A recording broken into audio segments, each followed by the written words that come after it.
السلام علیکم ورحمۃ اللہ وبرکاتہ۔ دوستو، ہمارے یوٹیوب چینل کے پچھلے ایپیسوڈوں میں ہمارا گفتگو عورت کے شہوت کے علامات کے بارے میں جاری تھا، اور ہم نے یہ بھی بتایا تھا کہ اگلے ایپیسوڈ میں ہم آپ کو عورت کے پوشیدہ اور بیرونی امراض بتائیں گے، مرد کے پوشیدہ اور بیرونی امراض بتائیں گے، اور ان کے علاج اور معالج بھی للہ فی اللہ سچ بتائیں گے۔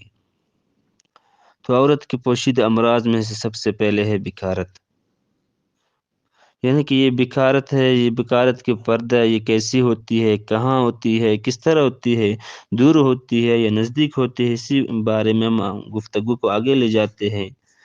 ہم عورت کے فرج کو، یعنی کہ عورت کی شرمگاہ کے اندرونی حصہ کو 3 جگہوں پہ تقسیم کرتے ہیں۔ نمبر 1 ہوتا ہے قطر، دوسرا ہوتا ہے فرج۔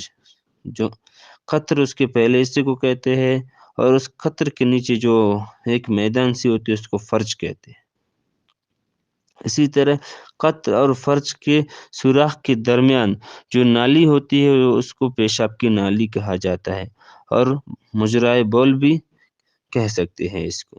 اور اس فرج کے نیچے ایک سوراخ ہوتی ہے، اس سوراخ کا نام قطر ہے۔ قطر سے 1.5 انچ کے قریب ایک پردہ ہوتا ہے، چھوٹی سی پردہ ہوتی ہے اور نازک بھی ہوتی ہے، اس کو بکارت کہا جاتا ہے، جو غیر شادی شدہ عورت میں پائی جاتی ہے، جو کہ پہلے ہی جماع میں یعنی کہ سہاگ رات میں ہی وہ پھٹ جاتی ہے۔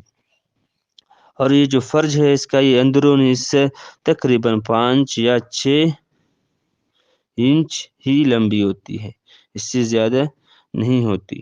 دوستو، اگر ہماری معلومات کی ویڈیو اچھی لگی تو ہمارے یوٹیوب چینل کو سبسکرائب کریں تاکہ نئی ویڈیو آسانی سے مل سکے۔ شکریہ۔